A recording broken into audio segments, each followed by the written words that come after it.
todos os móveis que estavam na Alvorada, eles ficam dentro de um local. Ela disse, inclusive, que é alguma coisa 5, depósito 5. Mas a cama que eles compraram agora é uma cama de R$ 42.230.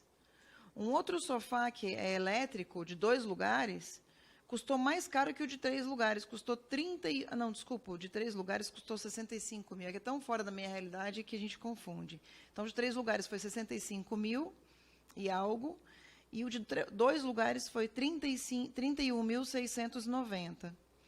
Uma poltroninha para uma pessoa sentar, 19.270.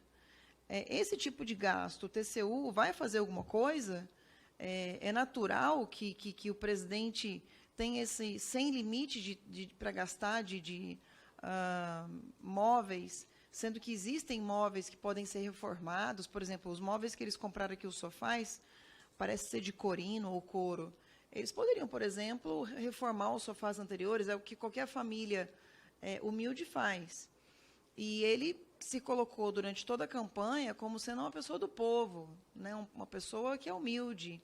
Aí, de repente, a gente vê uma bolsa da Janja que custa mais do que o salário do presidente, de um salário do presidente. De onde está vindo todo esse dinheiro? Né? Porque se ele é inocente, né, na Lava Jato, se ele diz que nada é dele, é tudo do amigo, etc., de onde vem tanto dinheiro? É a Janja que é milionária? Ou o Lula que tem muito dinheiro guardado?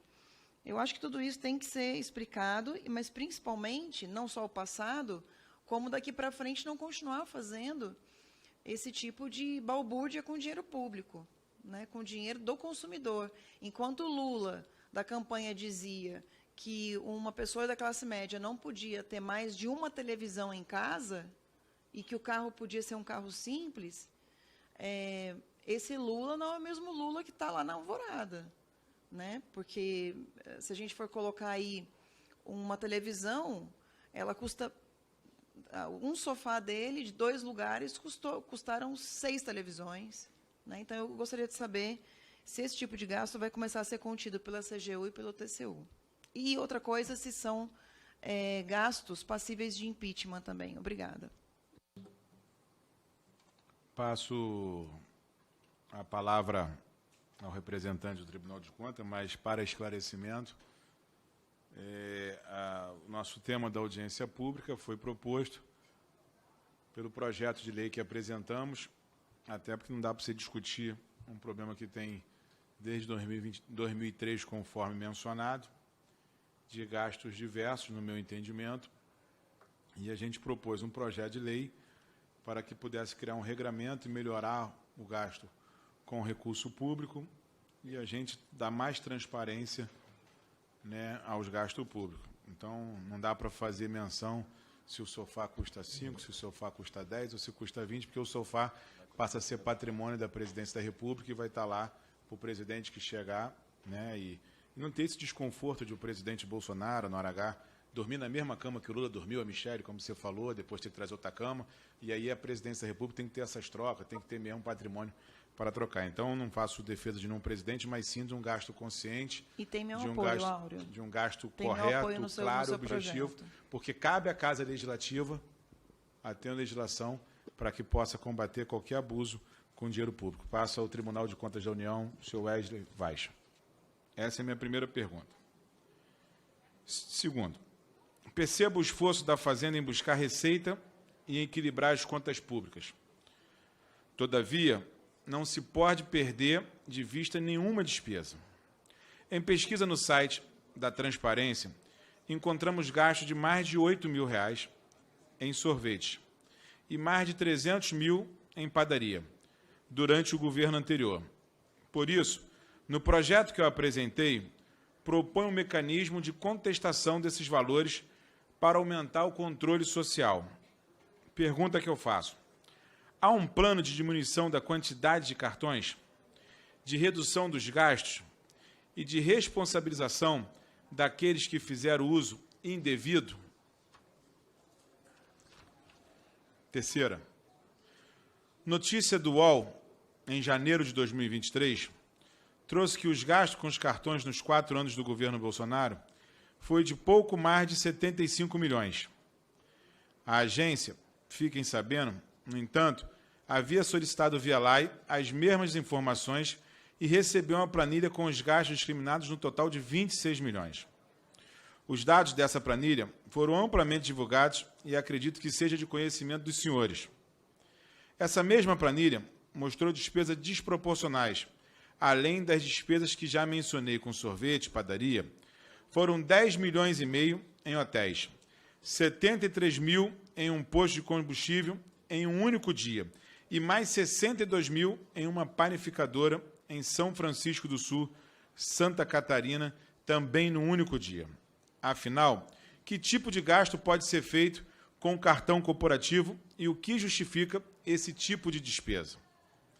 Não há alguma forma de os sistemas de controle identificarem de forma automática gastos que fogem do padrão? Pergunta número 4, ao Tribunal de Contas da União. O artigo 47 do Decreto 93.872 de 1906 fala dos gastos com suprimentos de fundos para atender às peculiaridades de órgãos como a Presidência da República. E sabemos que o cartão é usado principalmente para a aquisição desses suprimentos de fundo.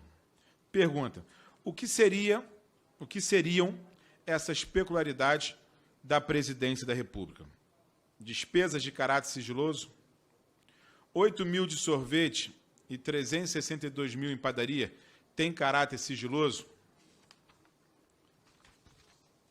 Número 5. Convidamos para participar,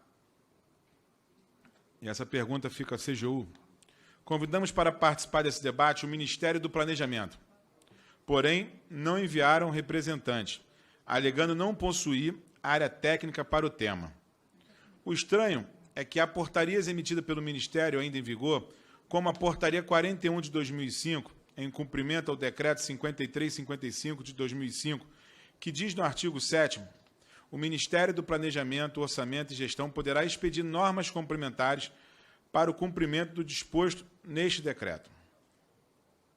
Pergunta: qual é o Ministério do atual governo responsável pelas regras gerais do cartão corporativo? O Ministério do Planejamento não quer regulamentar o tema? Seria o Ministério da Gestão, da Fazenda? Essa pergunta fica direcionada à CGU. O governo Dilma Rousseff, de 2011 a 2016, gastou cerca de 52 milhões. O governo Lula, de 2003 a 2010, gastou cerca de 107 milhões. Há aparentemente uma redução, mesmo que pouca, das despesas com cartão corporativo. Pergunta: houve realmente uma diminuição dos gastos? Ou, nesse período, alguma mudança na regulação restringiu o uso do cartão?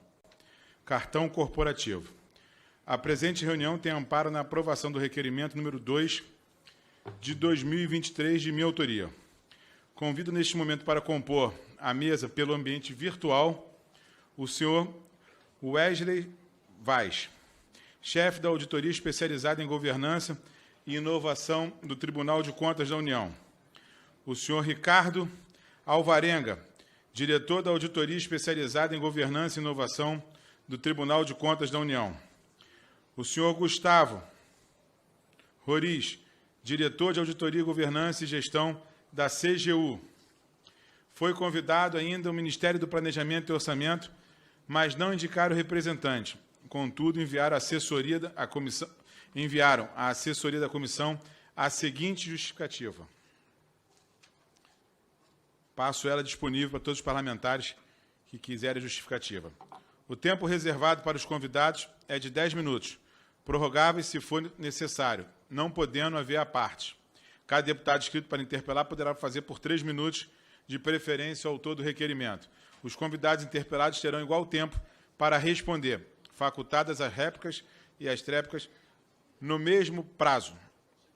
Antes de iniciar as exposições, quero fazer os seguintes esclarecimentos sobre a importância do debate proposto pelo requerimento de minha autoria. O O requerimento de minha autoria foi proposto porque apresentei um projeto de lei de número 41 de 2023 para que a gente possa melhorar e aprimorar, né, o controle com os gastos dos cartões corporativos. Por isso, apresentei um requerimento para que a gente possa debater, melhorando a funcionalidade dos cartões corporativos no Brasil